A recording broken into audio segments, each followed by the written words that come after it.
Good evening, wonderful people, great Biafrans, wherever you are on the face of this planet. And might I add also Nigerian youths as well.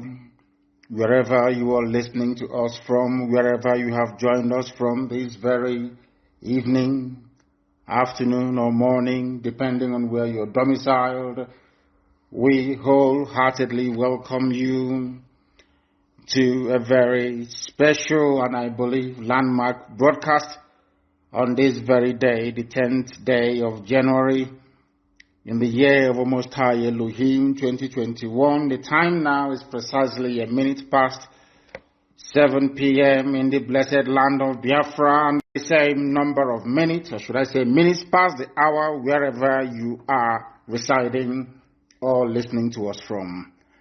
I welcome each and every one of you, and as I do so, I will encourage you to welcome those who are around you as well. As you all know, listening to us these days can be a very tortuous and very difficult affair. I believe that we are transmitting live, clear and direct via IPOB Community Radio, Radio Biafra app, and all the other platforms across the entire spectrum of social media. I believe that we are live on those platforms and direct at this very moment. Our satellite is working, I understand. I do not know of our relay stations back in Biafra land because we are doing a major refit of and resistant to attempts by the enemies to try to cripple what we are doing, because if they stop us from disseminating this very wonderful gospel, then we are in very serious trouble. Therefore, I welcome each and every one of you. I did recommend earlier before coming on air that we should all have downloaded IPOB Community Radio and Radio Biafra apps, because they are low data usage. If you download them, it's not going to cost you more data than you already expend should you prefer to listen via YouTube or Facebook. Therefore, my recommendation as always will be, please go and download IPOB Community Radio. Also download Radio Biafra app. Via those mediums and platforms, you should be able to bet going forward. Allow me to once again welcome each and every one of you. My name is Nnamdi KANU. I am the leader of the indigenous people of Biafra, the director of Radio Biafra and Biafra Television, and by the very special grace of the Most High Elohim, a servant of the wonderful people of Biafra, and by extension to those ethnic groups within the damnable zoological republic that are yearning for freedom the same way that we are in the East. I welcome all of you. And that it is customary with us, we must hand over our proceedings this very evening, morning, afternoon, or night, depending on where you are, to the Most High in heaven. Let us pray, and I will pray in English today. Our Father who art in heaven, Elohim Adonai El Shaddai, we come before thee because your children, your people of this very nation called Biafra, and everything in it belongs to you. We are not here today by accident.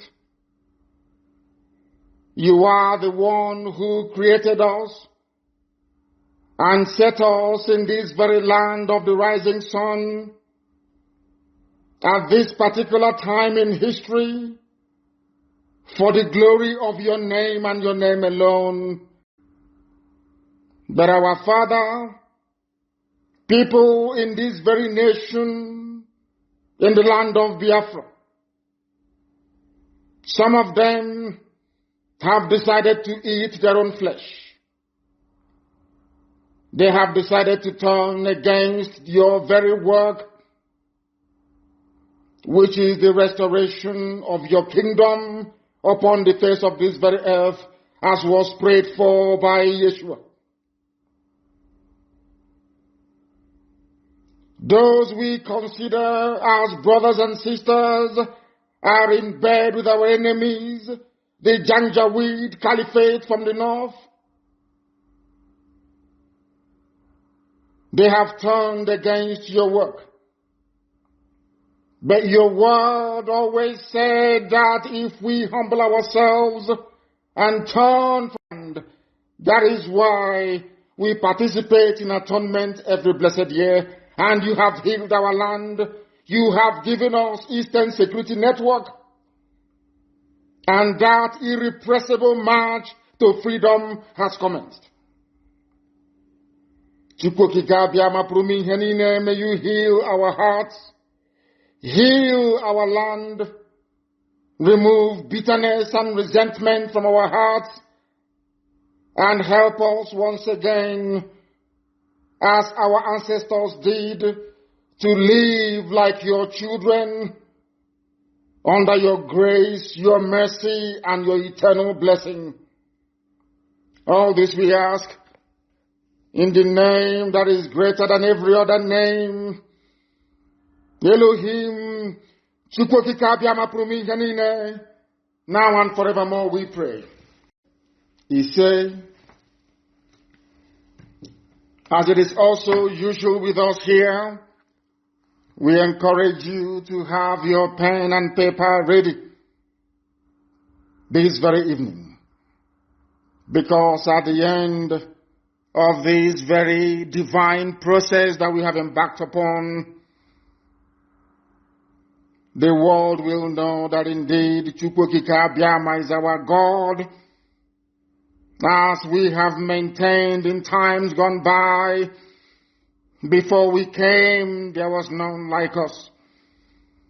Now that we are here, they can try to be like us, but they can never be. And after we are gone, they will wish that we live forever. The earlier, should I say, the sooner our enemies and detractors understand this, the better for those who underestimate our resolve. Do so at their peril. But having said that, we are not underestimating the enormity of the task before us. And our people must listen to this very gospel very carefully and attentively this evening, morning or night, depending on where you are. Our problem did not start today. Our inability collectively to appreciate the magnitude of the mess we are in is responsible for what the Fulani Janjaweed and corrupt politicians are doing in our land today. Those who are capable of reading between the lines will understand that as soon as Britain refused to make Dr. Azikiwe the Prime Minister of Nigeria in 1960, that was when all of us, our fathers, should have realized that the game was up. But because we never learned from history, that is why we are in the mess we are in today. That is why governors who are elected by the people will collude with our enemies from the north to transport our people to death camps in the northern part of the damnable Zoological Republic. That is why governors of the southeast will gang up and organize to invite Fulani killer army, a terrorist squad, because we never learned from history. Azikiwe is the only frontline nationalist in the whole of Africa not to be made the Prime Minister or President of a newly independent, of course, European-created enclave. Only Dr.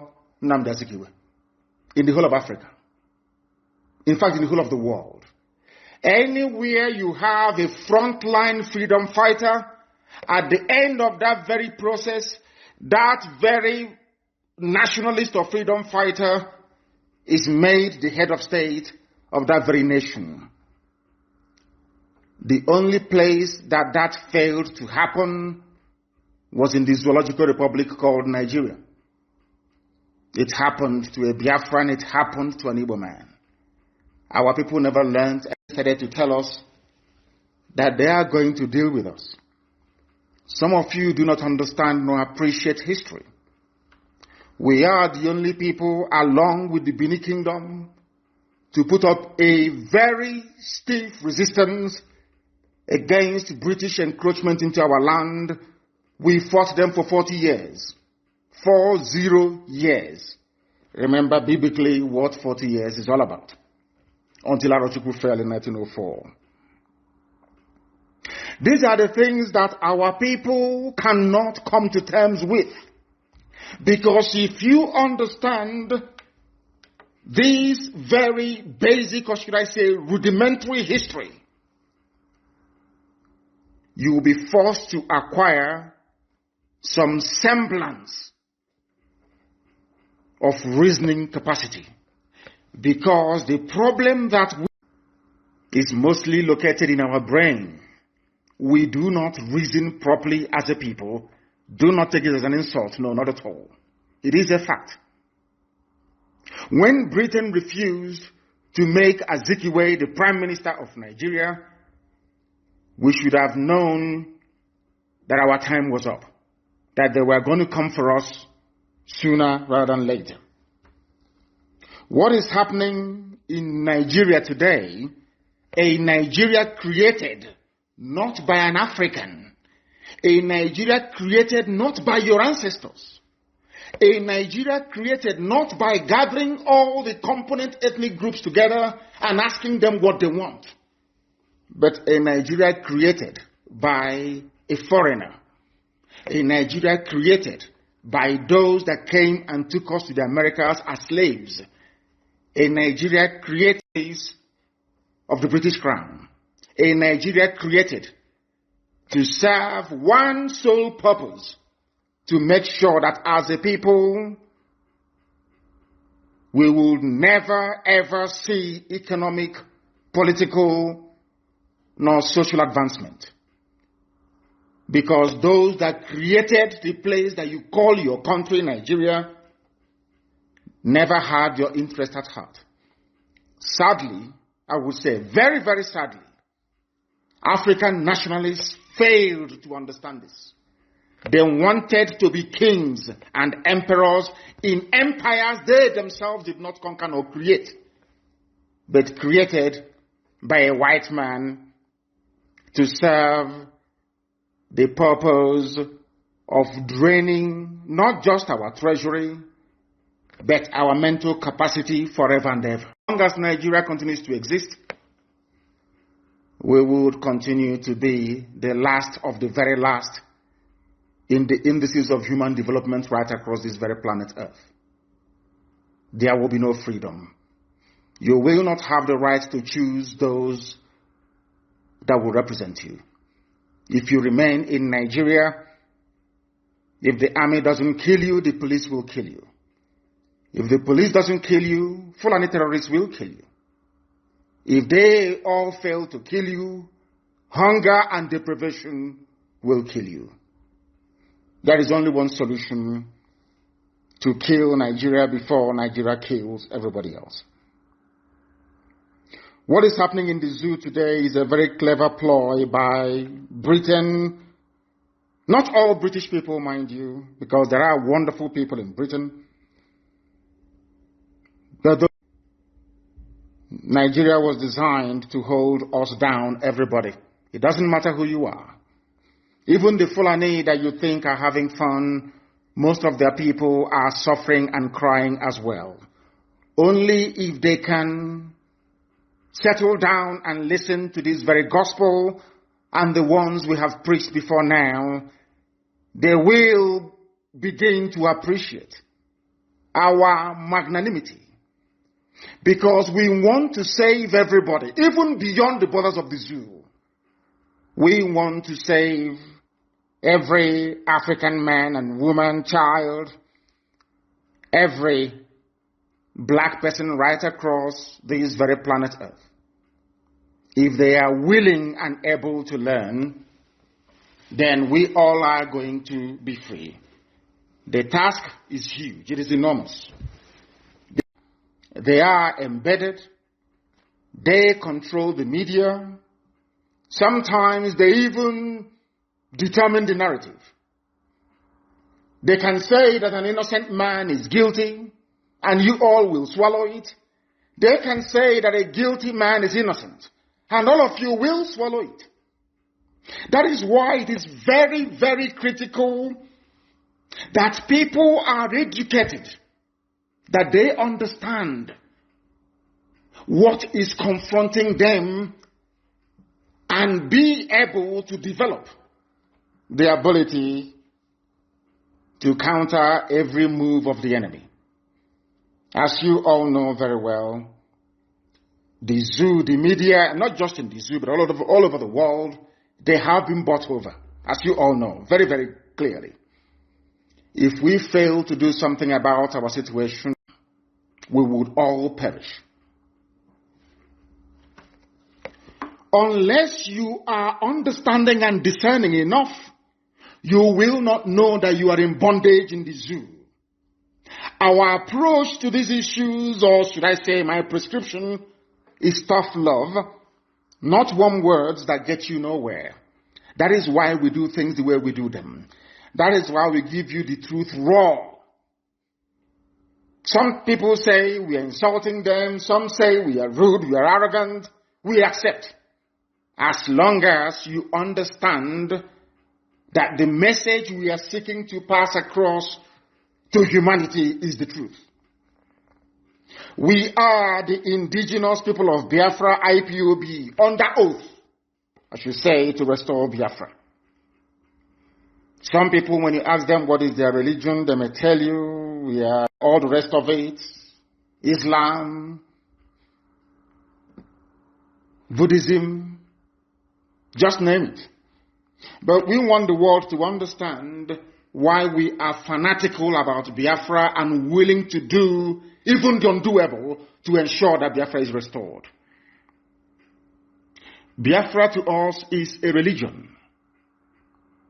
A religion.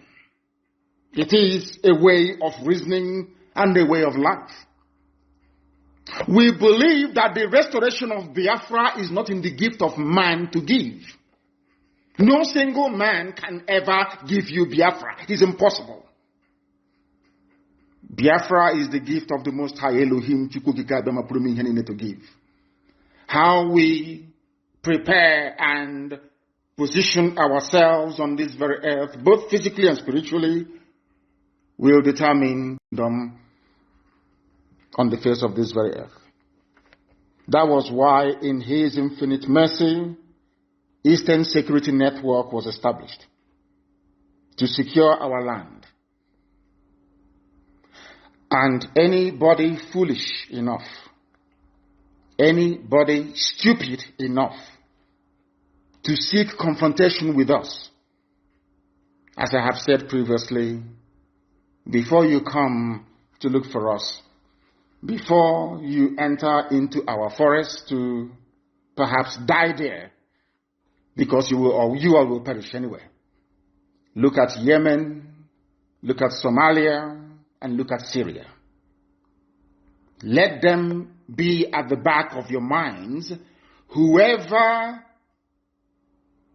is charged with making that very decision to launch an armed confrontation, this to the hearing of the whole world.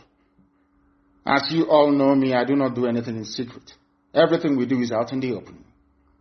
Anybody foolish enough, because I know the Janjaweed are very foolish. You know the Fulani, they have what I call the mentality or the mindset of Mohammed Siad Barre, the erstwhile president of Somalia.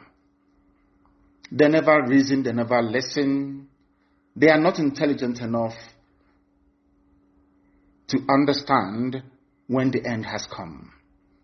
The only people supporting them is Britain. And we are not going to fool ourselves. Britain does wield a very considerable clout. They are taking our oil in our land. Now they have found gold also in the north. So the zoo has never failed, not once in its entire, should I say, 60-year history, to serve the interest of our. People say God created. I said to them, you are very, very foolish. God never created Nigeria. A man and a woman did. They are mortal flesh and they are dead. The same way they died is how the zoo is going to die. Nobody can save Nigeria. Nobody can. Because it is written. How I want people, those who are averse to history, those who don't understand history very well, even those who claim they are writers, they are novelists, you know the thing about we black people, once you do something and you get accolade or praise from white people or from BBC, you think you've arrived. That's the one thing about our people. You think once they give you one award or the other, once a white man confers that legitimacy or validity on your work or your talent, you feel you've arrived. Mistake that black people always make. Efforts to divide the East. How has it been possible to keep Nigeria as one, as a failed state that it is, as a terror-ravaged contraption that it is, as an abomination that it is? How have they managed to keep Nigeria together? Look no further than what happened during the End SARS protest. When I preach all the time and I say to black people that your mental weakness, your inability to reason properly is why you are suffering, they say it's an insult. No, it is not. They managed to divide those who are protesting by introducing will appeal to their primordial instincts. What are those? Religion and ethnicity. Let me tell you something you don't understand. That is the only instrument the Europeans had to divide and conquer Africa. What they did was to pass it on to the Fulani Janjaweed. And with the help of the Fulefus and traitors in our midst, in the entire South, both Yoruba and in Biafra, both in Oduduwa and in Biafra, it appears that they have managed to now gain the upper hand in the past decades. These continued efforts to divide the East, I can assure them tonight, has failed and will continue to fail. And I want our people from Idoma land to Opobo to understand this. They come to you, they plead with you to amplify your ethnicity against one another. It's a very clever trick. Whereas over the years, if not since the coming of this Janjaweed Caliphate government of the late dead Buhari, before now, it was IPOB and Radio Biafra that made it possible for people to distinguish between a Fulani and a Hausa person. Before, I'm sure all of you go back to your history, you see Hausa Fulani, Hausa Fulani. It was on this very platform, painstakingly we lectured and educated people to understand that Hausa is different from Fulani. The same people who they're like parasites.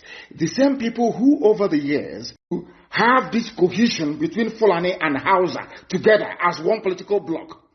When they come to our land, they tell you you are Efik. You are Ibibio. You are a Jaw, Izon. You are a Shekiri. You are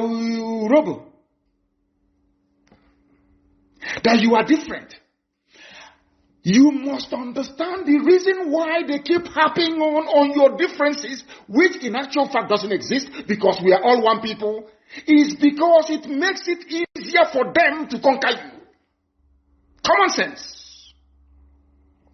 They know that if you go to Migodo, Edo State, of course you do. They know that if they come together with Isekiri, with Urobo, with Izon, with Igbo, with Idoma, with Igala, with Ibanke, everybody, when I say Igbo, I mean Ibanke as well. We become free people. For them to succeed is a very clever ploy, which unfortunately Yoruba media is in support of. And I have warned them repeatedly. I have warned my Yoruba brethren repeatedly that this double game you are playing will consume you. And today they are in Yoruba land killing and taking over their forests. If not for the bravery of Eastern Security Network, I do not think for once that Amotekun would have had the balls, or should I say the courage, to confront Fulani headsmen in their forests. Understand this very cleverly. What they do is very simple. They come to your land as they have done with Hope Uzodinma in Imo State. As we understand they have done with George Obiozo this evening. They plant your leaders for you. Your leaders who... That is where I give Yoruba land some credence, or should I say some credit. Because they have not allowed themselves to become as divided and damaged as the East is. Can you imagine for 1 second? I ask you to ponder this for a second. A Fulani governor is interested in relocating all Fulanis across the Sahel into Nigeria, so that the Fulanis can have a country they can call their own home. In the East, there is a governor, despite being an Igbo man, speaking Igbo, raised as in Igbo setting, is saying he's not Igbo. I just want, for one, I don't know how to explain this so that people can understand it. I just want for 1 second for people to sit down and ponder this. It's a very simple, it's not a conundrum, it's very easy to untangle. The person telling you to accentuate your ethnicity or your tribe, as the case may be. The person telling you that you are not related to an Igbo man. The person telling you that you are not Biafra. The person telling you that Efik is different from even Ibibio. Ibibio is different from Anang. The same man telling you this is bringing his brothers and sisters from Senegambia, from Mali, from Niger, as Fulani headsmen, as bandits, as terrorists, to come into our country, into our space, to take it over. You, his counterpart in the East, you are doing your level best to make sure you divide your own people.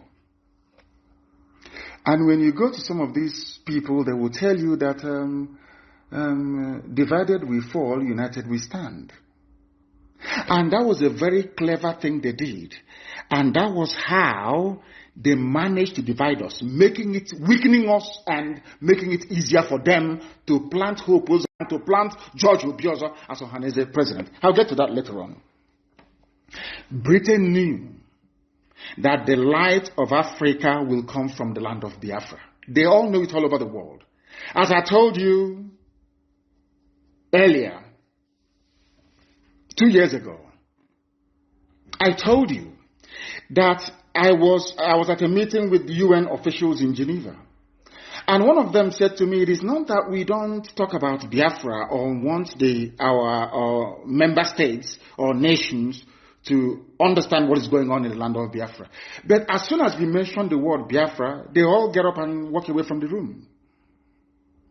I announced it here live on this very platform, Radio Biafra. Some of you didn't actually absorb it. Some of you don't know the obstacle that Biafra is facing. You think Biafra is easy to get. No, it is not. No, not at all. The enemies we have outside are wrong. But because Britain realized that with Biafra existing as a free nation, that every black person around the world will become free. They understand that. It's just like when you go to a stream and you don't want people to drink the water coming from that very stream. You go to the source of the water and you pollute it. Because if you come downstream and you pollute it, people can still go to the middle or even to the front to go and fetch clean water. So if you don't want people to drink from a particular stream, you pollute it from the source. They know that the source of freedom for black people, both those in North America, those in South America, those even in Papua New Guinea, those everywhere around the world, they know that Biafra is the key. A free Biafra means that was why I said that Biafra is the last miracle. I want you to understand this. All of these obstacles cannot stop us from getting Biafra. It cannot. Instead, it emboldens us. Because the more difficult the process of emancipation, the more enjoyable the outcome when finally freedom comes. If we don't do something, I'm telling everybody, both those in the Middle Belt, those in Yoruba land, go and write down everything I have said in the past. Try and, compare it to what is happening now. You see that we have always been right. If we do not act now, we will become more fragmented. They will conquer us and extinguish us from the face of the earth. It no longer exists, only by language. Hausa people have nothing now as we speak. They have nothing, only their language. Hausa people no longer have any discernible political system. They have no hold over their future or their lives. They can answer Malang all they like, but their traditional rulers forever and ever will remain an emir. And an emir is a Fulani. In other words, apart from the language, it has now dawned on them. That is why Fulani have now taken to the front seat. And you cannot hear Hausa people even complaining. They know they are finished. They know they are gone. How did they succeed in doing this? Even before the white man came, the Fulani succeeded in dividing the Hausa peasants from their kings. Deceived them. Hausa land. The only place they couldn't take is present-day Borno, and you can see how they're fighting tooth and nail to take it. Canon Borno said no. And they are fighting. And they are free, of course, to a limited extent. That is what we all need to do. Therefore, anybody who comes to you to preach one Nigeria, you must go back to educate that very fool. I keep saying it. Anybody who believes in one Nigeria cannot be regarded as an educated person. For the very simple reason, I wrote this a few days ago. You cannot claim to be equal to a white man. A white man can come to Africa to create a country for you, black people in Africa, which means that all of you are incapable of creating a country for yourself. Them. That's number one. For those who believe in one Nigeria. Number two, if you have any self-worth, any self-respect, any regard for human dignity, there is no way you will allow somebody to come all the way from Europe to build a country for you in Africa. I'll give you a very simple example. There is a place called India. I'm sure that some of you know that India used to be comprised of, I think it's Bangladesh, India itself, Pakistan, Kashmir, and is it Bengal? But this is how human beings reason. And the selfishness you have in the Nigerian political system today did not start today. It started from Azikiwe, Tafawa Balewa, or should I say Ahmadu Bello. It didn't start today. Selfishness. Why do I say selfishness? Because in India, where you have people, or should I say leaders that loved their people, what did they do? What did they do, I ask you? Upon Britain leaving India, they came together and said, we are not compatible.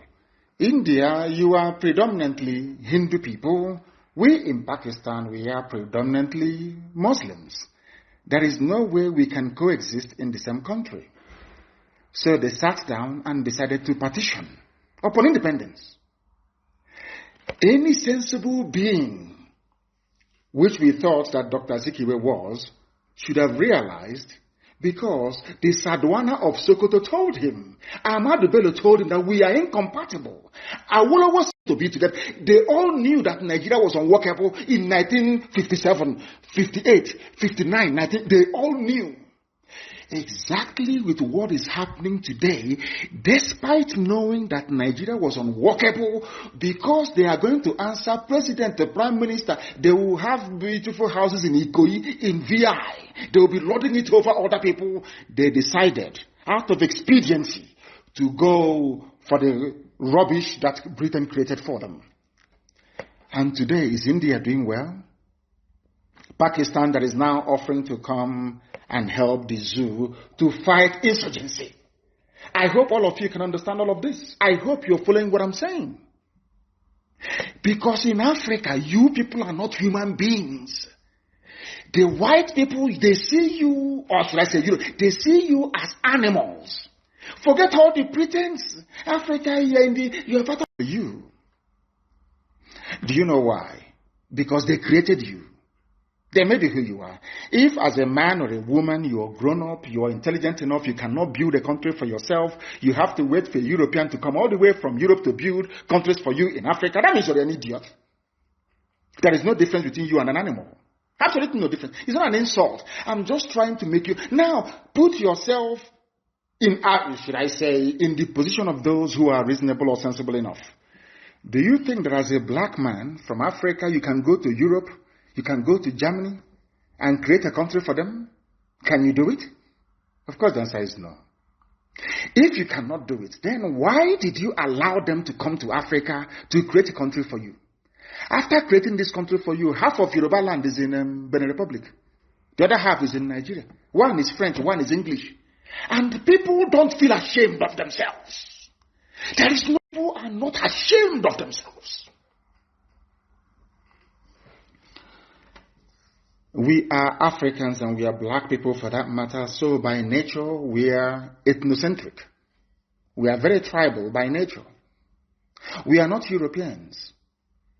And people may wonder, why am I saying this? Because in Europe they don't have a village in Europe. Somebody can be born around Trafalgar Square. If you ask him, so I'm from London. And after a while they may migrate to New Zealand or to Australia. And they start living there, they have no root. This is something that Britain has been trying to destroy in Africa for very many centuries. You people don't understand this. The fact that we have a village we go back to, we say, if you ask us where we are from, even if we are born in New York, we say, oh, we are from Umunede. Oh, we are from Abo. No matter where you are born. That is why we migrate like wild beasts every Christmas to go back home. Because man is ethnocentric. You must go back to the tribe you come from. That's who we are. Nobody can change that. It's in our genes, in our bones. Why am I saying all of this? To let you understand that the reason why not just Nigeria, the whole of Africa is poor is because we did not determine our future. The people that they put down during independence, flag independence, so it is because no state in Africa is independent, including South Africa. The people that they put in power are behaving just like Dave Umahi, Wike, and Obi and Ibazu. Exactly the same. There's no difference. Because of what you can gain. And Ibazu must know that we have his contacts in Australia. Ibazu wants to go to Australia to go and buy houses and relocate his family. We are waiting for him. We know all the, and we'll get to that later on. What am I trying to point out to you is that determined by those who don't understand who you are and how you reason, you are finished. That is why Africa can never ever be developed. Never. It's not the fact that they are coming and taking away our resources. That is by the way. The key thing is the way we reason. Our brain is the problem. Can you tell me that somebody went to a university, well-read, well-versed, eloquent, very erudite, and that person will come out to offer what they may seem as a credible defense of one Nigeria. And I keep asking them, on what basis are you defending Nigeria? Did your ancestors create Nigeria? Is Nigeria homogeneous in terms of value system, in terms of even education, in terms of religion, in terms of culture, in terms of what? Tell me what should make Nigeria great one day. What is it? In order to ensure, please, I hope that people are not, I'm lecturing this evening. I hope people are not going to get tired, because I want to teach this is very, very important. Britain crafted, or should I say set up, what they call the Willing Commission to discuss or look at the plight of the minorities in the East, not in the West, not in the North. Because they understand, I'm just trying to let you understand how far they went in order to destroy us.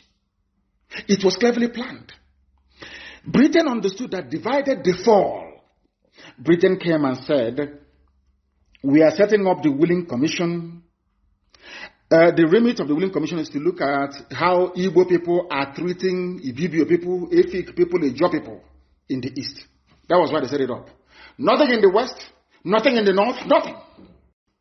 Where the Fulanis are a minority. In the North, you have over 200 tribes and ethnic groups in the North. I said 200, over 200. Even in Sokoto State. It's not just Fulani and Hausa that are in Sokoto. There are other ethnic groups in Sokoto. Britain did not set up any commission to look at the plight of the Bachama people, the Biras and all the rest of them. No. Despite the fact that they had Fulani emirs imposed on them, no, Britain did not see that. No, of course not. There was no minority commission in the North. Britain came to the South to set up a minority commission. Tried to remind us, oh, you are from Ibibio, you are from Anam, you are from Efik, you are from Ijaw, you are different from Igbo. That's all. That was what because they realized that if these people can forget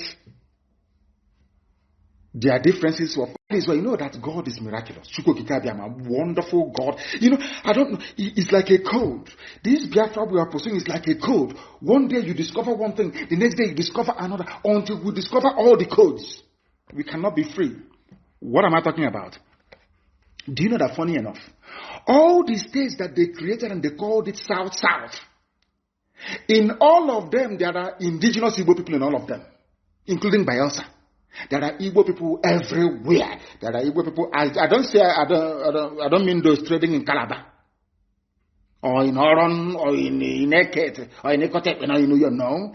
I said indigenous. They are part and parcel of Benue State, part and parcel of Kogi State, part and parcel of Edo State, part and parcel of every state. The so-called South.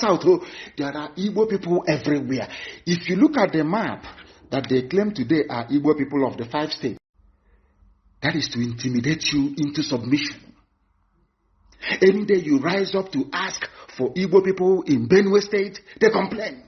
Igbo people in Kogi, they complain. Today they held a Ohaneze and Igbo meeting, should I say election, to elect a new Ohaneze President General, which is why the election is illegal. It is illegal, and I'll tell you why it's illegal. Igbo people in Benue did not vote. Igbo people in Kogi did not vote.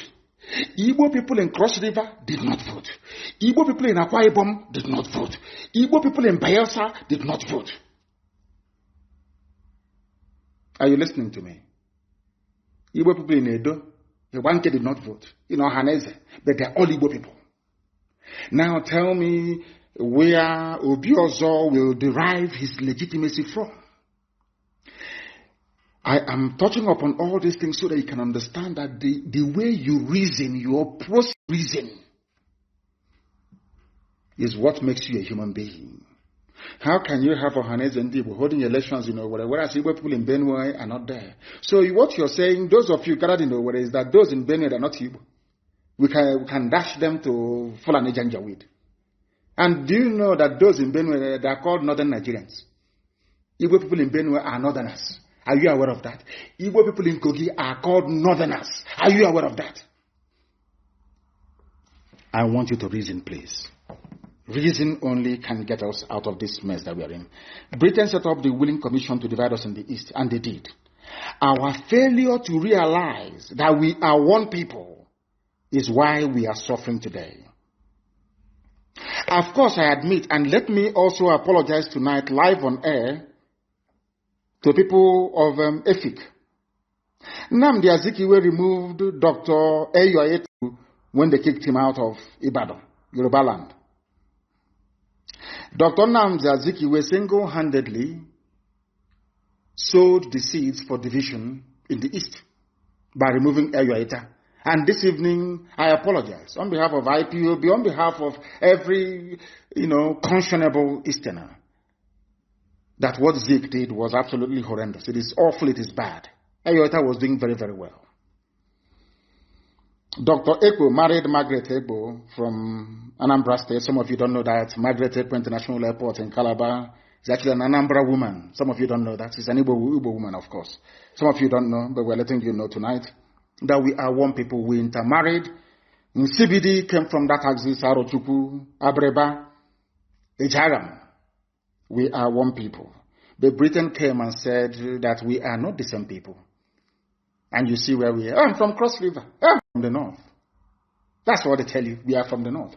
They even usurped Middle Belt. That has nothing to do with Fulani heritage. They took everything over. Say we are north. When they try to form a group to represent the interest of the Middle Belt, they started complaining. No, we are one north. But in your own village, they're dividing you. I'm from Anambra. I'm from Imo. I'm from Enugu. The more you play this very ridiculous game, the more they advance their cause. Very, very important.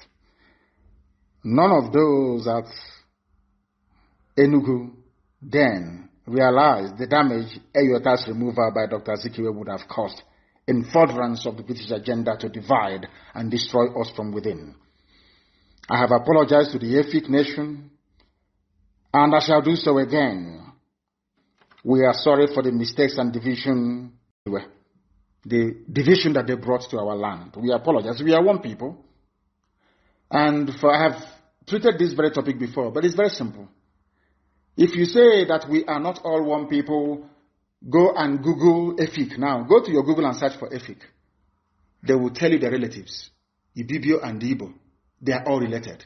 You search for Ibibio, they will tell you Ibibio is Igbo.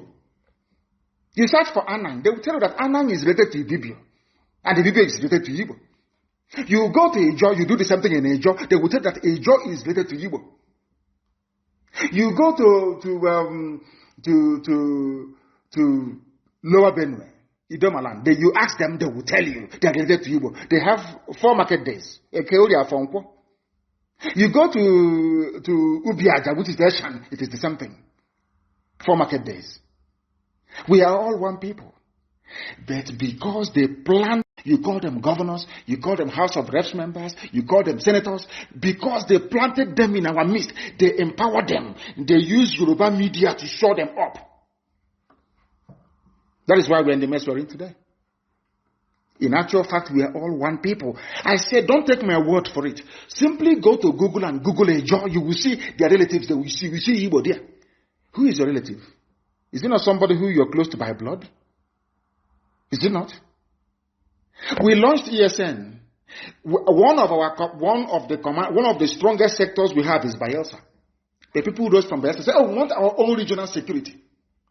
But when the West did theirs, it was only one.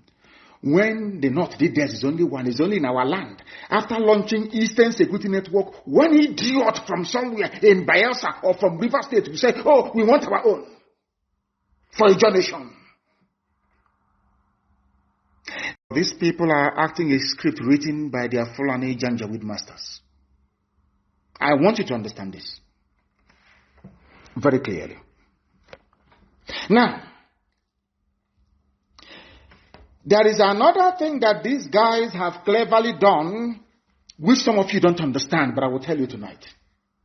And I, of course, we and I will do the work people, we have a very great understanding.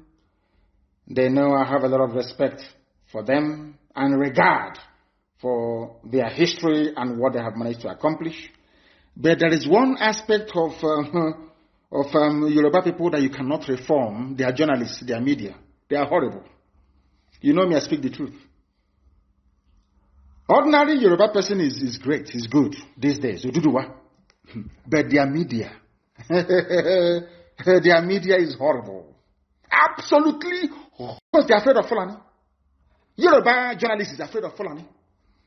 Or should I say they're trying to protect their interest because they know that 2023, in every likelihood, they may rig Tinubu into office. But I want to remind them of this, please.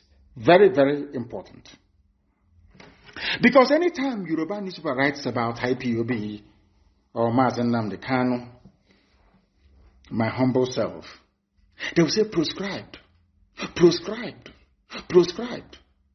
In other words, some people feel that they have something to gain from Nigeria over and above their well-being, their safety, their honor, and their dignity. I have never seen any Yoruba newspaper campaign for the designation of Miyetti Allah as a terrorist group. None whatsoever. Because if we are still talking about one night rock again, one of the hottest regions that experienced the end SARS protest is Yoruba land. And for very good reason, for that matter. But Obasanjo was in Aso for 8 years. Did your lives improve? Jonathan was in office for 6 years. Go to Biafra and see how horrible life is there. Yaradua was in office. Today, go to Katsina. The late Buhari, and in whose name this present fraud is in Aso now. Go to Katsina. Are they not kidnapping people? But I keep saying this, that people don't understand it. It's very simple logic. People prefer US visa, Canadian visa, New Zealand visa, Australian visa, Schengen visa, British visa, to living in the zoo. And I asked them, the president of America, is he from your village? I mean, not all of you can say, it's the turn of an Igbo man, it's the turn of a Yoruba man, it must come to the south. Let me ask you, all of you have houses in Dubai. You travel to America, or some of you have houses in London. In England, is the Queen of England from your village? So what it means in actual fact is that it doesn't matter where somebody comes from. It doesn't matter where a president comes from. What matters is the policies that individual is pursuing. Do you think we are that primitive and that crude enough to support any venture as daft as Igbo presidency? Look at Jonathan. I'm asking you a simple question. Look at Jonathan. Is Biafra any better? The so-called South-South?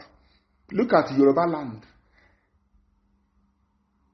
My very good father, Paya, the Banjodos who are campaigning, these are serious, learned men, campaigning for Nigeria to change. But they had their own son. Obasanjo was there. Billionaires like Otedola and Adenuga that owns Glo. Obasanjo empowered a few people to become billionaires, that's all. An ordinary Yoruba man or woman is suffering the same way an ordinary Biafran man and woman is suffering, the same way an ordinary Middle Belt man and woman is suffering, the same way even Hausa man is suffering and woman, even Fulani is suffering. Do you understand what I'm saying? Do you understand what I'm saying? You allowed them to divide you. I remember NSAS very well. Shoyinka was talking about it a few days ago. You know, when you come out for a revolution, you must go to the end. No revolution is pretty. Before next time, of course, there's going to be protests next, and we are going to lead it. When next you do so, go and study the history of revolution. Russian Revolution, French Revolution, the Commonwealth, which is Cromwell's revolution in England, and George Washington's revolution in America. You can even read Chairman Mao's revolution. They are not pretty. They are not pleasant, I'm telling you. If you think that revolution is that you come out on the street, you dance to musicians, because you have seen Flavor, you have seen other musicians, you think that it's going to be a carnival, jamboree. No, it is not. They are only starting it. When the revolution failed was when Yoruba media allowed themselves to be used because they thought that should Nigeria collapse, Tinubu will not be president in 2023. That's all. So they kept writing. They kept writing. They brought in religion. They kept pumping your brain with rubbish, with nonsense every blessed day. Because you were not mentally tuned or tough enough to realize that in every revolution, things are very, very difficult. Because you failed to understand this. That was where you messed up. Everybody went home. You started looking for bags of rice, bags of beans. I'm sure that some of you have finished those palliative, those that got 1 carton of Indomie. The palliative is gone. And you're still in pain and in suffering. Had we remained on the streets, forgotten about palliatives, remained on the streets, by now the zoo would have collapsed. But you know, Yoruba media, they would like you to blame somebody. You want to blame. There has to be somebody to blame. Oh, is it Nnamdi KANU? Oh, he made a broadcast. Stupid idiots. As if during revolution there's no broadcast.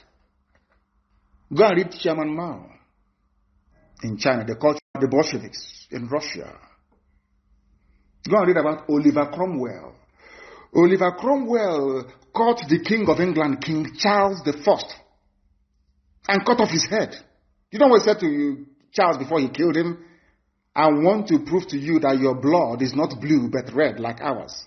I want to prove to you that you're a human being like all of us here. Oliver Cromwell cut off the head of a crowned king of Europe, King Charles I of England. Can you imagine people going to what's it called? To Asarok to cut off the head of this little boy from Yusuf Mohammed from Niger Republic? Media will, what they will write, oh my God. So a revolution is not pretty. If you're not prepared mentally for a revolution, then don't come out. People were saying that we are breaking into prisons and releasing people during the NSAS. In France today, they celebrate the Bastille Day. Bastille was a prison. When the revolution started, the people went to the prison and they let every inmate out. That is called a revolution. You don't know. Oh, they went to prison. They were releasing prisoners, hoodlums and hoodlums.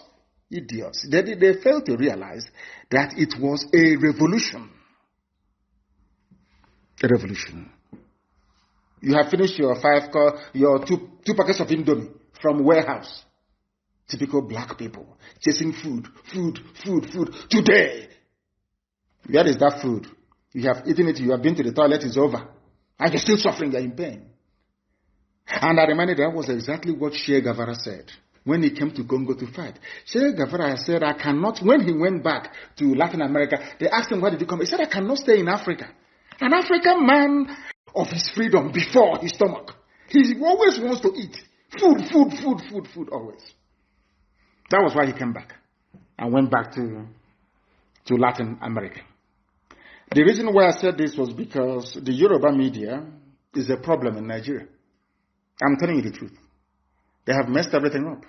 IPOB is proscribed, Nnamdi KANU proscribed. They keep writing junk every day, from idiots who don't exist. But I want to tell them something. The same Yoruba paper carried the headline, Punch. Our abductors spoke Fulfude, collected 4.5 million ransom, kidnapped Kaduna PFN chairman. PFN is Pentecostal Fellowship of Nigeria. This man, his name is Apostle Emmanuel Bago. He is telling you that those that kidnapped him, they spoke Fulfude. Only Fulani. That was the language I said to Yusuf Mohammed now that Jibril has run away. I asked Yusuf, come out and speak Fulfude. If you claim you're Buhari, because Buhari spoke fluent Fulfude. But of course, we are dealing with zoo animals. This man said it was Fulanis that kidnapped us. But the same newspaper will never recommend that all these Fulani bandits groups Miyetti be proscribed. No, not at all. Do you know why? Because they don't threaten their interest of a Bola Ahmed Tinubu presidency in 2023. Now you understand. These are the type of newspapers and media houses you have in the zoo. They were the ones that came out at the height of the revolution and started writing rubbish. A very famous person talked about, I just want to talk about this End SARS protest for a minute because I've not spoken about it before. We are destroying properties, burning infrastructure, burning, is it BLT or BRT bus? You know the Lagos bus that was burnt down. Black people without conscience. My response to those individuals is this. They use those buses to transport thugs from Mushi to protest sites to Lekki Tollgate to go and kill and attack peaceful protesters. That was why that very depot was burnt down. But when they write this, their junk, they never go to the beginning. It's just like DSS, who are every day they keep writing rubbish. Of course, Punch and all these other stupid newspapers, they keep helping them writing rubbish every blessed day. About how I jumped bail, how Nnamdi KANU is a fugitive. They think if they keep writing it and Google keeps prioritizing it, or somehow when I travel, oh, you're a fugitive, I won't talk to you. See, they think that white people are stupid as stupid as they are. Do you understand what I'm saying? They think that white people are as stupid as they are. The same newspapers, they have the video of the raid of my house when the army came to kill me, as a result of which 28 of my men died. They are aware of it. My cousin died. As a result of it, my father and my mother died of the trauma from it. They know, they have the video. And they go to church, some of them. They go to the mosque, some of them, and they read and they study. They don't know who we are. They don't know that the anointing of the Almighty Elohim is upon us. They have no idea. And when they write something, I said to them, I am in a very wonderful company. Pharaoh went after Moses. Herod went after baby Jesus. Joseph and Mary took Jesus to Egypt. They fled to Egypt. Prophet Muhammad fled from Mecca to Medina. So I'm in a very wonderful company, you see. Those with the anointing of God, that is how it is. You come to kill them, you cannot kill them. But the zoo newspapers will never write about it. They want to give the world the impression that I had a court case and I don't want to appear. Nigeria need to tell you the wickedness and the evil of the mind of a black man. Very evil. Very evil.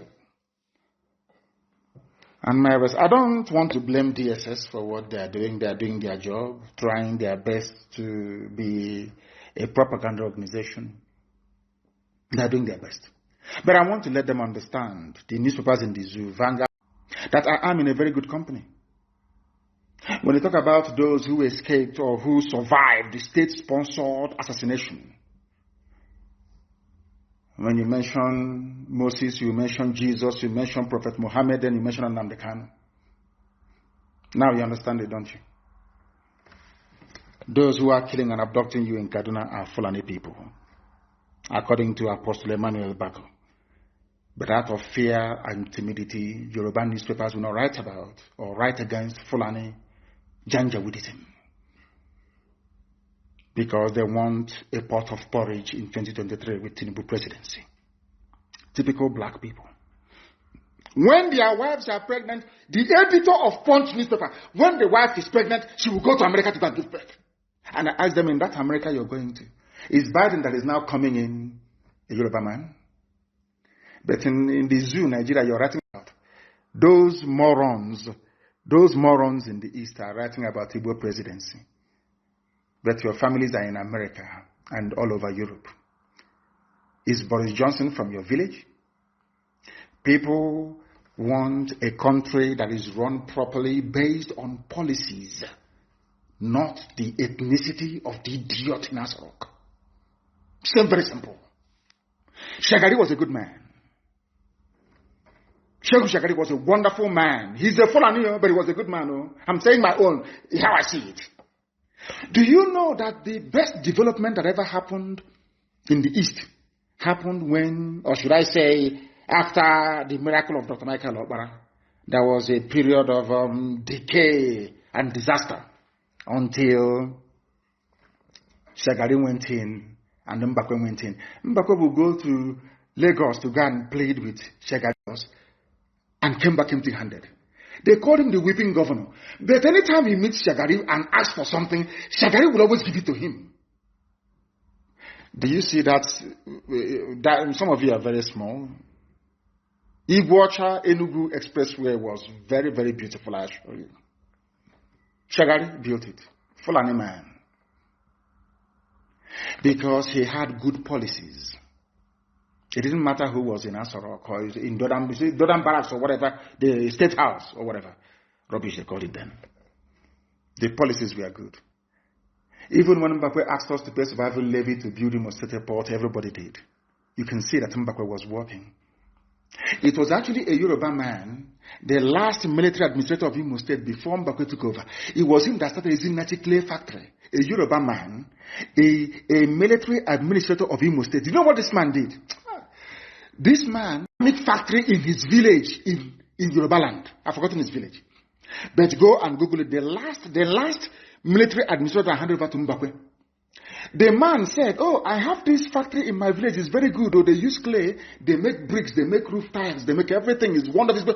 Oh, now I am the military governor of Imo State. I want to do something here.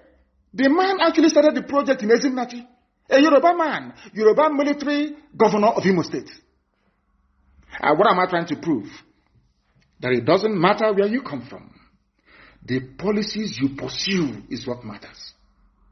A Yoruba man started the very beautiful Ezinnachi factory. Mbakwe completed it. And some idiots ruined it. Turned everything upside down. Look at it today. It's moribund. What am I saying? That people must stand up to say the truth. When you see the truth, you must speak it. You know, we are black people, envy, hatred, and jealousy. It's in us. We are black people. Nobody can take it away from us. Some people must be envious. They must be jealous. They must have hatred in them. They must be horrible. That is who they are. You can't change them. But what we are preaching this very evening is that no Fulani group has been proscribed. The wretched chattering classes in this infrastructure, and I asked them which building is good in the zoo in Lagos that was destroyed. They said, oh, Sanwo-Olu went to show Yusuf Mohammed in Asorok the progress they're making. What buildings do you have? When you go to Dubai, you will bow in shame. What things do you have? I ask you. You have nothing. Absolutely nothing. And the revolution must come back. It will come back, of course. But not revolution to save. If, I have said it before, if people gather, if by for Sovereign National Conference in pre-1999, the Third Republic, that they actually sat down and people voted for a new constitution. Who am I? I'm a Democrat. Who am I to say no to Nigeria? I can't say no to Nigeria because even our own people voted for it. But nobody voted for Nigeria. Lugard came with Flora Shaw after drinking champagne in the evening. She was drunk. And she said, darling, why don't we call people niggers? They are niggers. It's Nigeria. And they say, oh, Nigeria. And that's your name. And you're not ashamed of yourselves. Very sad indeed. Blind is your G, black. When it comes to IPOB, even Igbo Biafran journalists will be at the forefront of condemnation, but when Fulani attack you, kill you, molest you, rape you, cut off your heads, nothing, you can't hear from them. All in an effort to tarnish the very beautiful, how should I say, face of this very earth. IPOB, the largest in the whole world, by no. You saw men when they came out. Camp 1, Camp 2, Camp 3, men. And as I wrote yesterday, and I will remind them today, if you're looking for us, please, if you're looking for Eastern Security Network, go into your nearest forest. And you get that answer that you're looking for. When people want to destroy us, they come into us and to look for traitors. Somebody wrote, some tribes can betray you 45%. But an Igbo betrayer is 100% betrayal. That is why you have them in Edo State, in Kogi State, in Benue State, everywhere, scattered everywhere. They come and they say to you, oh, you are only 5 southeastern states, Igbo states, 5 southeastern states. And the idiots stupidly agreed. Leaving their brothers and sisters, and you think nothing happened in Israel. You know, when we make this comparison between Biafra and Israel, most people don't understand it. But something happened in Israel. Do you know why Israel fell? Do you know why the Babylonians and the Romans took over Israel completely and destroyed them? Because in their stupidity, they were divided between the northern kingdom and southern kingdom. Together as one Israel, militarily they were very, very strong. After the death of Solomon, I think somebody said, I've forgotten his name, to your tent, O Israel, after fighting a war and winning it. To your tents, O Israel. Israel was divided into two. The northern kingdom, Samaria, and the southern kingdom, Judea. And the enemies came and picked them off. It took them 2,000 years to recover from that stupidity. 2,000 years to recover from it. They come to our land. Even the name Anyama is Igbo, they say they're not Igbo. The idiots will agree. Some of them, not all of them. They go to Ikwere land. People who are from Unkwere, very clean and clear, answering Igbo names. We care, Mechi, everything. Hell, we are Niger Delta, we are not Igbo. Tell us what Niger Delta means. The idiot cannot tell you. Instead, he will hand over his brothers and sisters to Fulani Janjaweed to slaughter. The same thing that happened to Israel. It's all over the place. And the enemies came and took them over. What I'm saying to you is this. If not for IPOB, believe you me, by now, some of you will be answering Musa and Amina. I'm telling you, before God and man. We are the ones that stopped them in Ebonyi.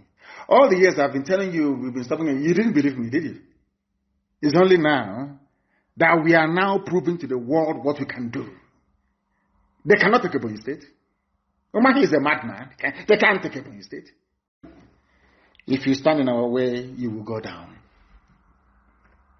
Today they gave you another Janjaweed slave as your Hanese president.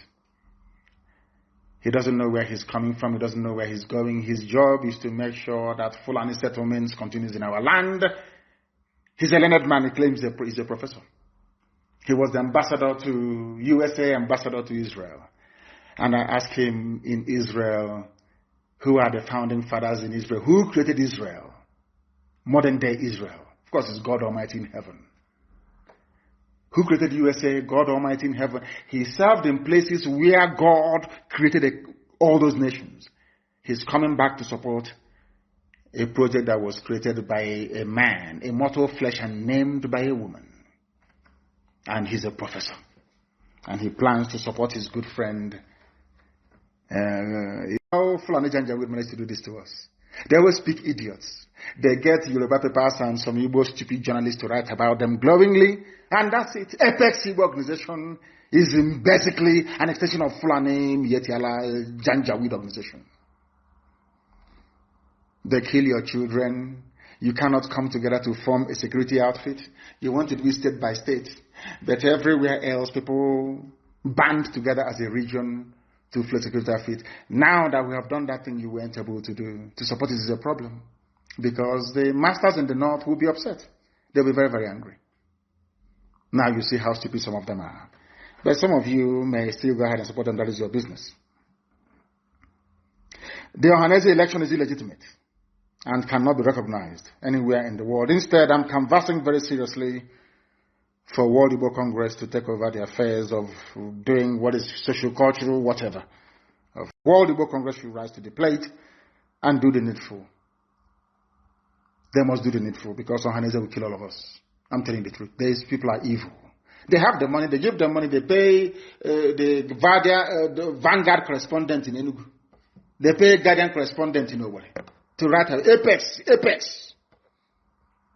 Meanwhile, we are all dying. The Fulanis have installed Obiozo, their stooge. I must make it very, very clear to all and sundry that we do not recognize Ohanese and their throne and Dioshu. World Igbo Congress should replace them immediately. They are nothing. The same way they used Zeke against Ojukwu. After composing the Biafra national anthem, Dr. Azikiwe jumped ship and joined Nigeria. Because they promised him that one day he will be the head of state. Some of you don't know that Azikiwe was supporting Biafra until he jumped. He told Chief Awo that, don't worry, one day you'll be president of Nigeria. Did that happen? No, it never happened. The only two Yoruba men that have ever sat at the helm of affairs in the zoo called Nigeria are those picked by Fulani people. Obasanjo was picked by the Fulani. So too was Shonekon after they annulled the win of Abiola, as if we do not know. They didn't stop there. They also used an anti-Biafran demon in the person of Obabiasika to try and finish off the job. Obabiasika, like Chimamanda Adichie, was an intellectual. He was a university of Ibadan, very, very learned. Obabiasika was very bright, very intelligent. And in order to prove to the British that he was detribalized, you know that stupid word, black buffoon, they start to talk nonsense. I don't see Biafra coming. They're not together. They're talking rubbish. Founded in 1948. The Jews all around the world were not together. They were not together. Go and read the book called Exodus. They were not together. The very prominent Jews in New York that had the money said no. In fact, they wanted to come and fight David Ben-Gurion. And at the port of Haifa, their ship was sunk. They brought arms to come and fight their own brothers, not to fight the Arabs that were attacking Israel from all corners and quarters. The same thing with us. Anybody who is a bit learned, if you write one or two things, you think you've arrived. And you can offer an opinion on Biafra, which you don't know. Very disappointingly, Chimamanda Adichie, that I had regard and respect for, was talking pure. People said you should understand it the other way. That is pure rubbish. To tell me you believe in Nigeria, and you're learned, you believe in Nigeria, you went to school and you studied, and you believe in a company more or less, the zoo, Royal Niger Company. A white man will decide a name of a nation for you, decide what to... Wasted education. That tells you all you need to know. Now I understand the reason why they never gave the Nobel Prize to Chinua Achebe. Now I know. Before I thought I knew, but I didn't. They did not give the Nobel Prize to Chinua Achebe because he failed to denounce Biafra. Britain knew that Chinua Achebe was a hardcore Biafran. They denied him the Nobel Prize and gave it to Wole Soyinka instead. He wrote more books than Wole Soyinka. He's known all over the world than Wole Soyinka because he's a Biafran. That global conspiracy against us. His works has been translated to, is it 270? I don't know how many languages all over the world. Things fall apart. In fact, I suggest that Chimamanda goes back to read. Achebe was more famous than you are. Chinua Achebe was more famous than Chimamanda. He was a Biafran. He died a very proud Biafran. You that came up, maybe because BBC gave you an award, maybe one glass ornament. You think you've arrived. You are now dining and drinking tea with white people. You now have opinion about Biafra. What do you know about Biafra? How can a people be united when they were defeated in a war of attrition? What I call the Third World War. What do you know about Biafra? The trauma and the psychological damage we suffered during the war because of treachery from those we never expected would betray us. I'm talking about if they cannot unite. That England you go to is the president of that place from Igbo land. They're talking about Igbo presidency. Is Boris Johnson an Igbo man? But they give you a award and they give you all the limelight you need all over the world. And you're talking rubbish about Biafra. Rubbish that you don't know about. Let me remind you, the Jewish intelligentsia in US did not support Zionism. They never supported the methods and tactics of Ergon and Haganah. Go and read their history. They blew Britain out of that very place with dynamite. That was how Britain left Palestine. Britain was in charge of Palestine. It is their job to suppress the light of God. That is their job, doing the job of Lucifer, always. They were given what was called the Palestine Mandate. Britain, very, very sad. Do you know that the brigadier, who was the garrison commander, in fact the overall commander of the British forces in Palestine, was a Jewish man? He was commanding a foreign army in the land of God, in the land of his ancestors. And he was working for Britain, trying to suppress Haganah and Egon. They were bombed out of Palestine. Should I say the land of Israel? That's not called Palestine anyway. Bombed out of the land of Israel. And rightfully so. You see omelette, aqua, egg, fried egg. You know that egg is very precious and very beautiful. Before you can make an omelette, you must break an egg. Do you understand what that means? If you don't know what it means, please go back. Go back, please. And study it very carefully. We are prepared to break as many eggs as possible to fry this very beautiful omelette that is Biafra. We don't listen to what people say. You can talk from now till the kingdom come, write your garbage in Punch newspaper, in Nation, in Vanguard. From now till the... It means nothing to us. We continue what we are doing. You can buy over one or two saboteurs. That is entirely your business. We number in millions all over the world. In millions all over the world. As you know, the same way they used Okadibo to rubbish Zeke. I remember Okadibo in MPN calling Zeke a mosquito, or the rant of a mosquito, or whatever. The same people killed Chuba Okadibo. A very brilliant mind, once again. More recently, they now use the same criminals, now clamoring for Igbo presidency. You see them not, Igbo presidency, Igbo presidency. You think they have something upstairs. They have nothing upstairs. All of them. Omahi wants Igbo. Omahi, yes. You want Igbo presidency? Oh, Ojuso Carlo, you want Igbo presidency? Oh, maybe even Nwobodo, you want Igbo presidency? Yes. Now let me ask you a question. When Ekwueme came out to contest in Lagos, Ojuso Carlo, you betrayed Ekwueme. You voted for Obasanjo. Just PDP convention in 1999. So that time, Igbo presidency wasn't good. Or wasn't good enough.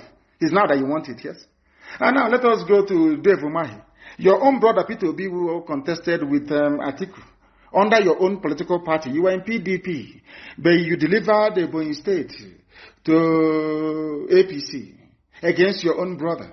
Now you want to contest because you felt that should Peter Obi go and succeed and become VP to Atiku, after 8 years or thereabout, or after 4 years, Peter Obi will naturally succeed and become the president of the zoo, thereby spoiling your own chances. What did you do? What did you do, I ask? You campaigned against your own brother, against your own fellow Igbo brother. Now you're talking about Igbo presidency. I just want to prove to the world that these people are just criminals, a gang of thieves, all of them. All of them. Do you know that the entire PDP caucus from the east never voted for Ekwueme? So they were asking themselves, how come your own brothers don't want to vote for you? Or Joseph Carlo was there. Some people are championing, he should be the president. But Ekwueme served Shagari very well. Never stole a dime. In fact, bankrolled MPN. He was a multimillionaire and is very successful architect in the USA before he came back. Very wealthy man. Ekwueme. Ojuso Carlo, did you vote for Ekwueme in 1999? Now that you're campaigning for Igbo presidency. Was Ekwueme running for Ibira presidency? Dave Umahi, Igbo presidency is our turn. When your brother Peter Obi was campaigning, did you campaign for him? Did you vote for him? Despite the fact that he is your brother in the same political party. That is wonderful. When we were doing Biafra, did you support anybody? Instead, you call the army to come and kill us. And now you want to go to Abuja. You send their force now, they'll bomb everybody to death. They are Igbo presidency, useless set of idiots, traitors and betrayers. Jim Nwobodo, in 1999 in Jos, you were speaking Hausa against your own brother, Ekwueme. You are speaking Hausa. In Jos in 1999, you campaigned against your brother. Now you are talking about Igbo presidency. Dear me. Igbo presidency, there. Useless people. There is something I want to tell all of you. We hope, pray, and know that Biafra will come, or the zoo will be destroyed before 2023. Of course, everybody knows that. It's given. COVID-19 saved them last year. It won't save them again. The Igbo man to be the president, or Yoruba for that matter, Let Fulani continue. It is called Mirina Mohuana Manna Yupu. Since you people prefer to be slaves, because if we allow any of you idiots to enter into Asarok, after about 4 or 5 years or 6, Fulani will take it back for eternity. You would have benefited from your own wickedness and evil. So you know what is going to happen? If Fulani are smart enough, they should continue. Everyone saw what happened all over the world. Rigging of election these days is just is given. It is no longer a big deal. As long as you're proclaimed the winner, that's it. If Fulani are very smart, they will continue in office. They will continue in the zoo, in their zoo. Of course, we are living. We're not going to stay there. That is why you don't want to support Biafra. Because of presidency. So you and your friends can want to be like Atiku. You want to be like, your wife want to be like, what's her name? Aisha. Flying private jet to Dubai for shopping. Meanwhile, we are dying.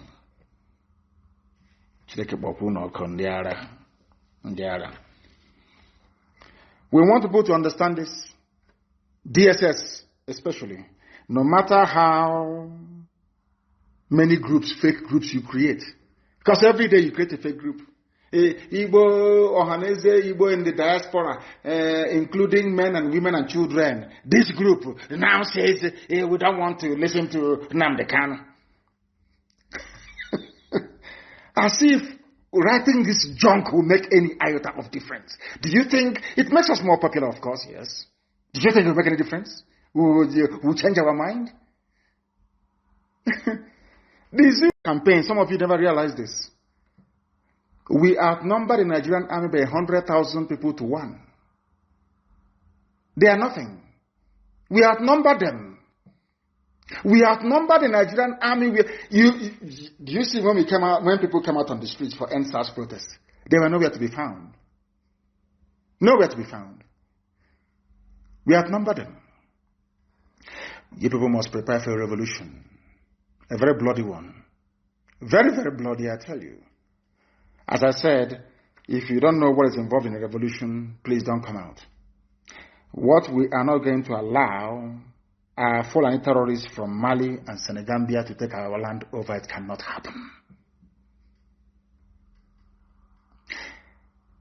Instead of this yam not to cook, let every firewood finish. I'm trying to translate. Kama nkogu.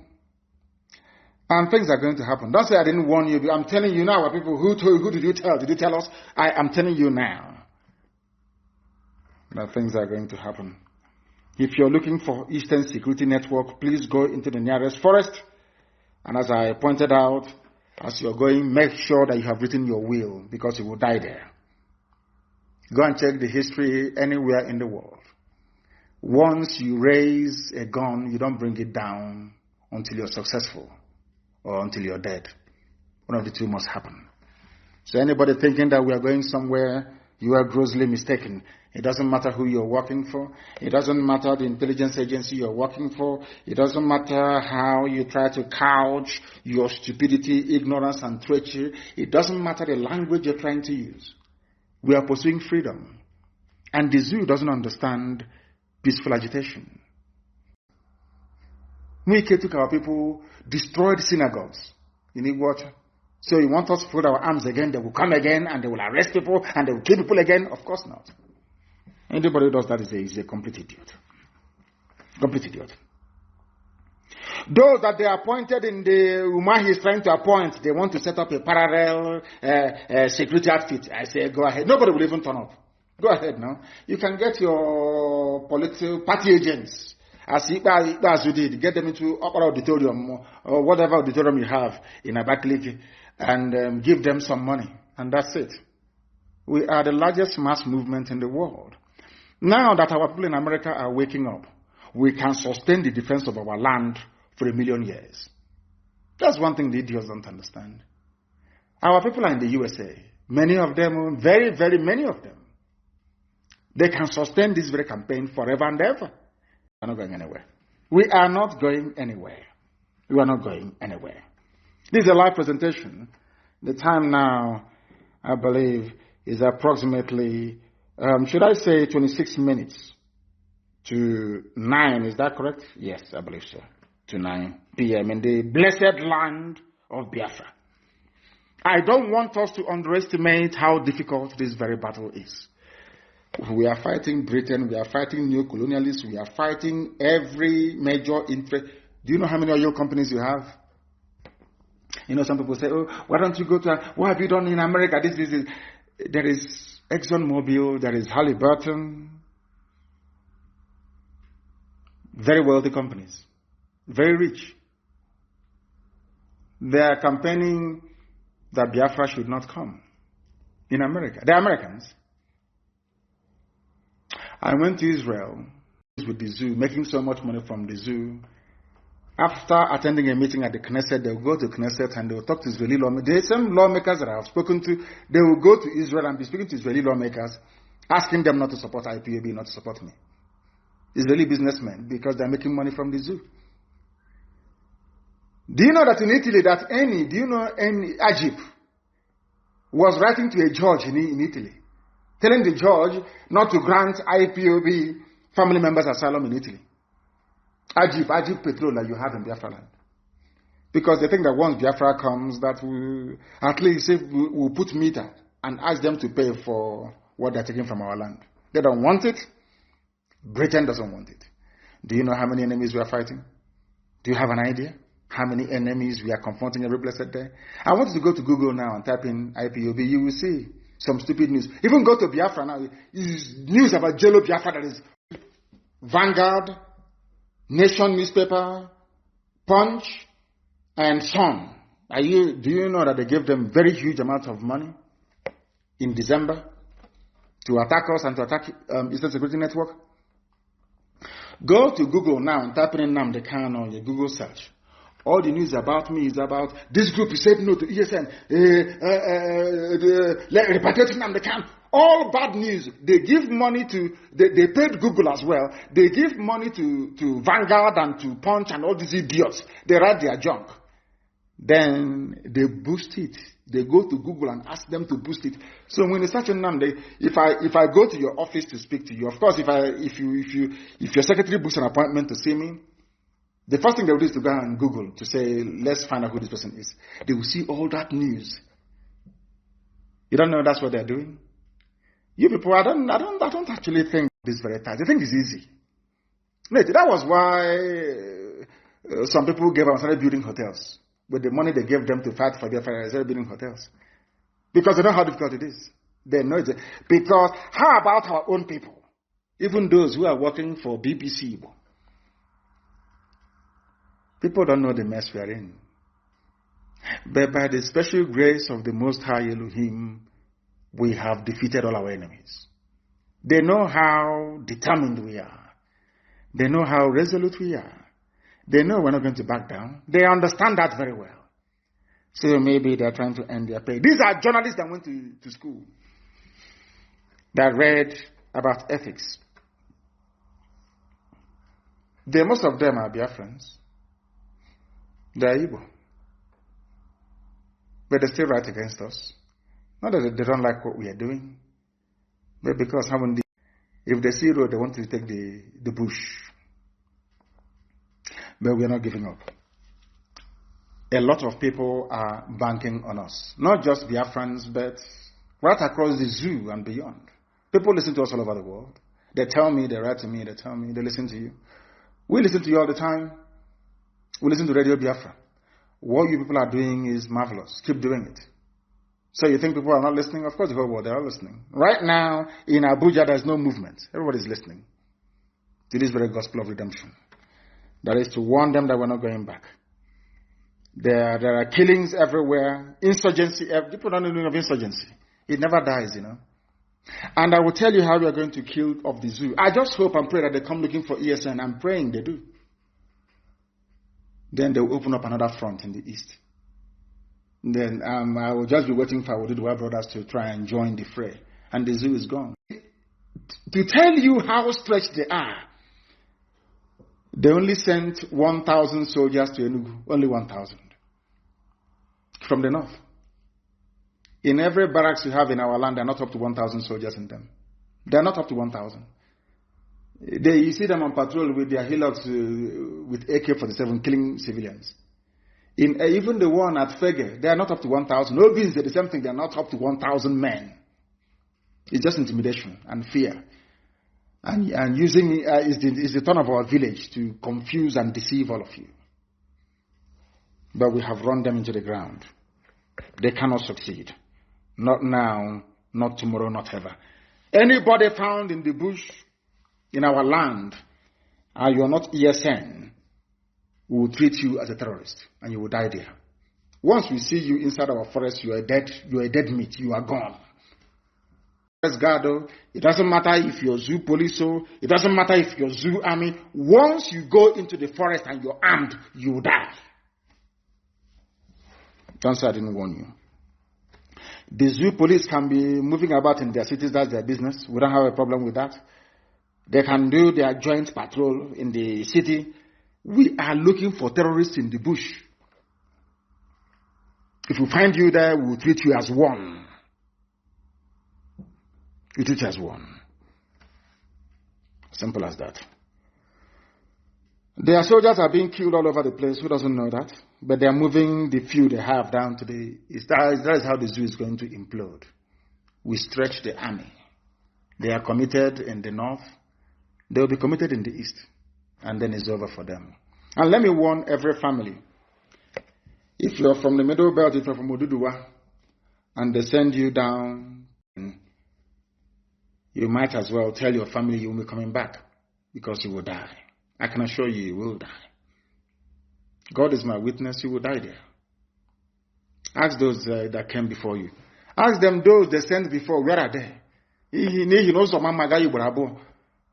Ask them where those people are before you start patrolling inside the bushes.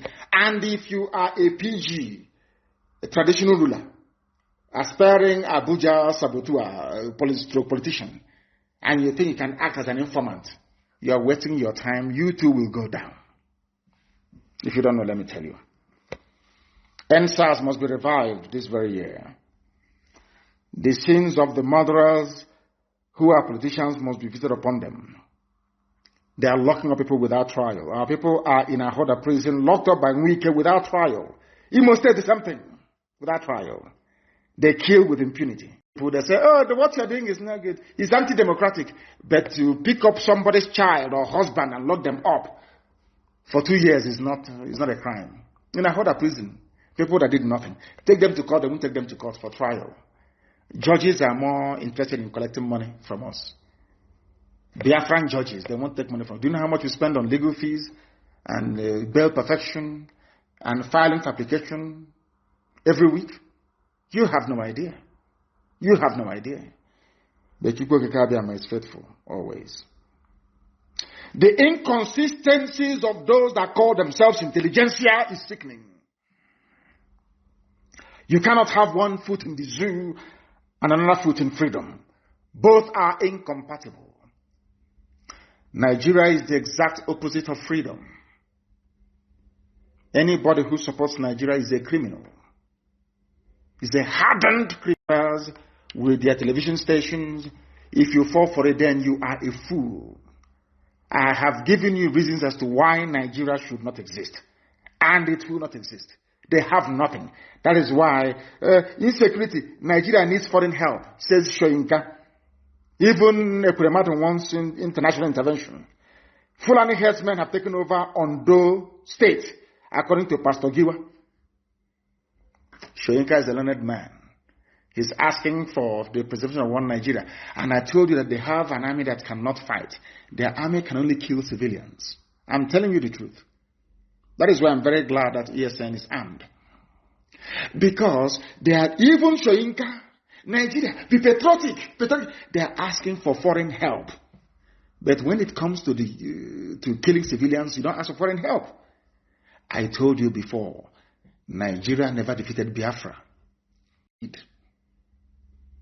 Nigeria cannot defeat ordinary ragtag band of insurgents in the north who are badly educated. How can you confront ESN that has a major number of them are graduates? How can you do that?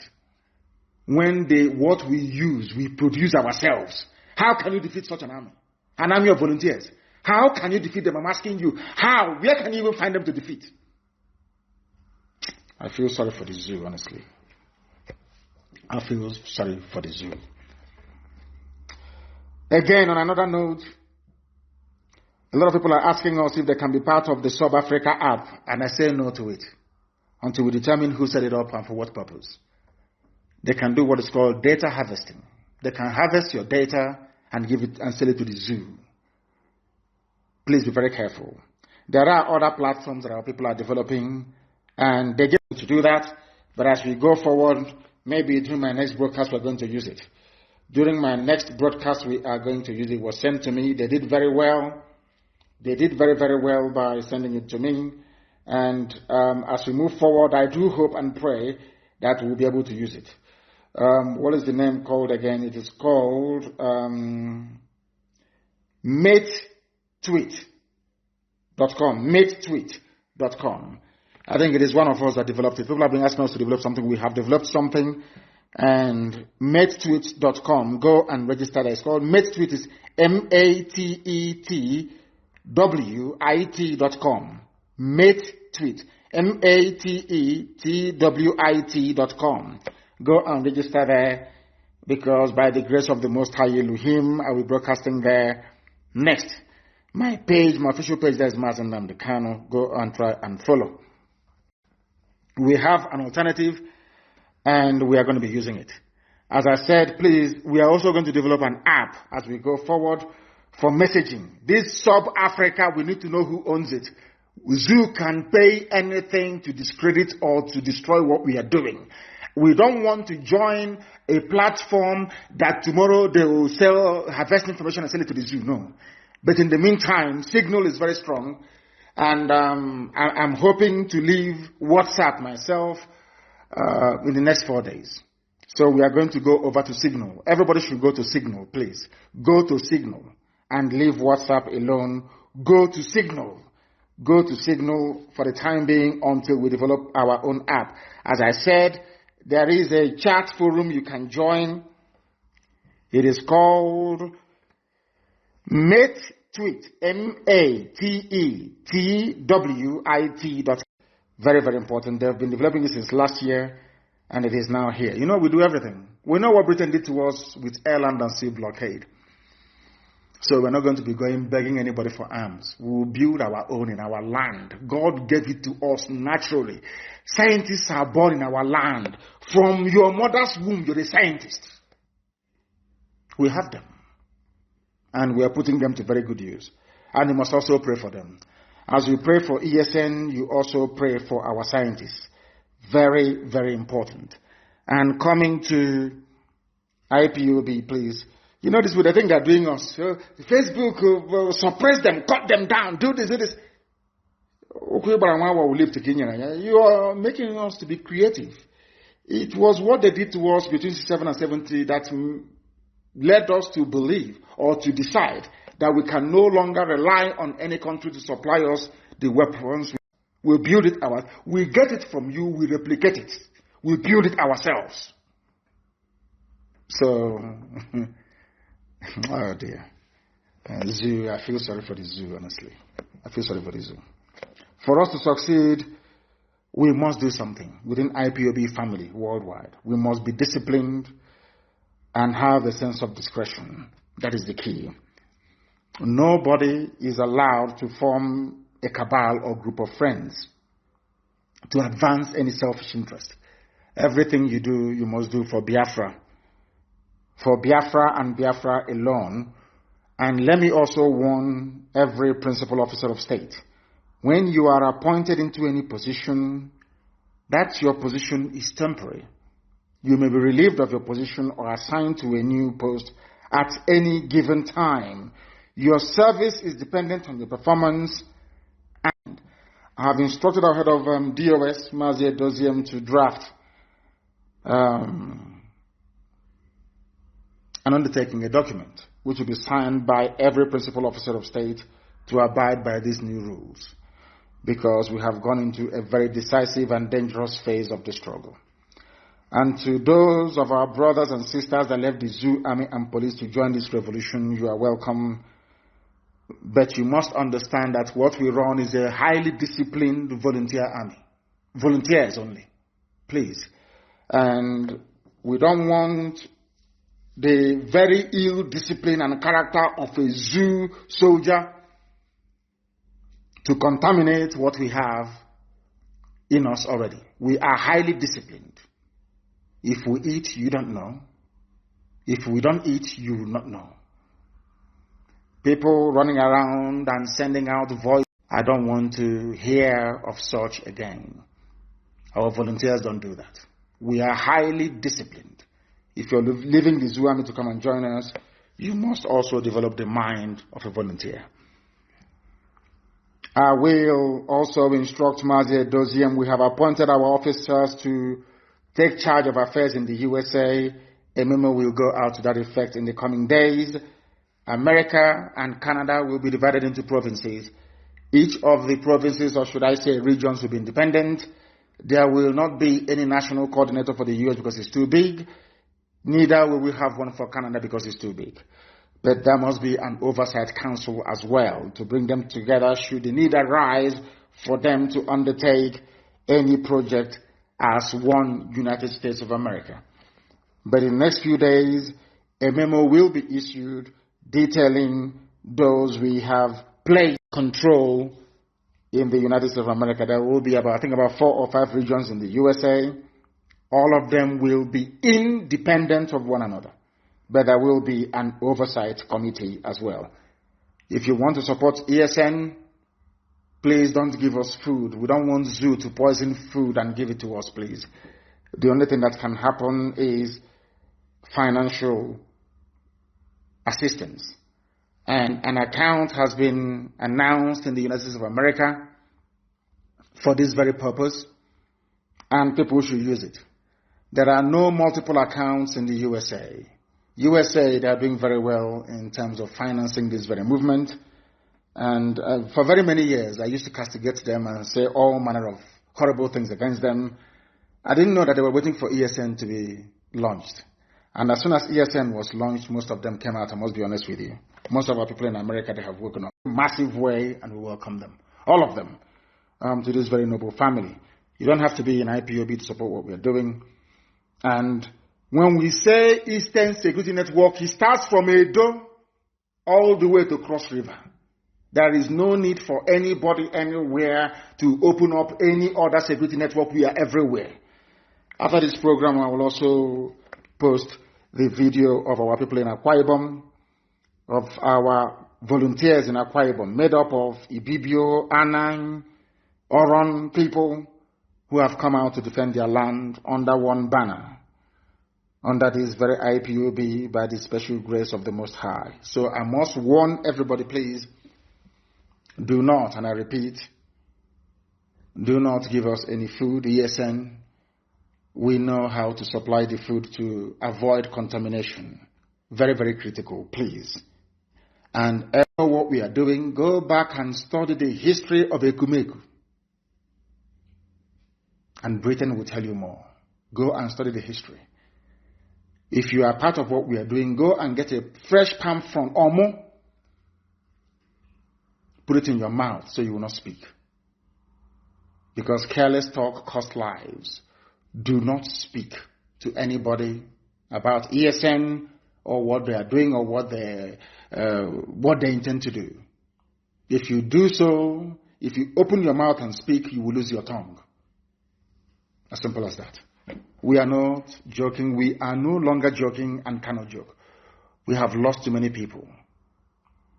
Too many people to contemplate messing about with ESN.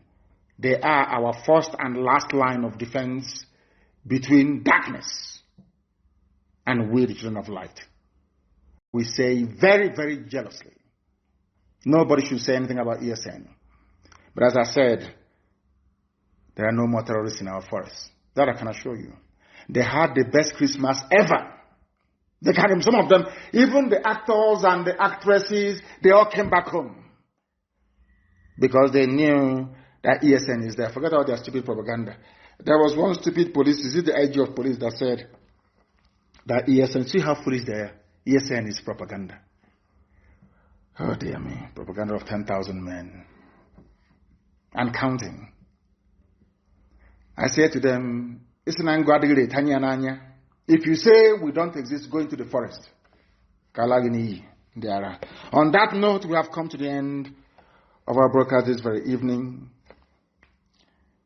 And I continue to pray for this very noble family. Ceaselessly, 7 times a day. In every guise to discourage you. That's what they want to do. But if you ask Satan, what is the alternative to Biafra? Even Satan cannot answer because Zoo is a failed state. They will recruit all their sabo from everywhere and fund them. Ojukwu faced worse than what we are facing today. Yet he held out for 3 years. Talk less of when we are able to match them, toe to toe. We can fight for 1,000 years, I can assure you. I thank you all for listening, wherever you are. I pray for the blessing and mercy of the Most High upon each and every one of you. We are not just fighting for Biafra. We are fighting for everybody who is oppressed in Nigeria. Everybody, if you feel that you're oppressed, we are fighting for you. And not through any might of ours, but by the very special grace of the Most High Elohim. And on that note, we'll come to the end of our program today. Do not forget what Biafra means to us. Biafra is our religion. And here on radio, Biafra is where we worship. Because Elohim is our God. From me, from here, with all the love in my heart, good evening.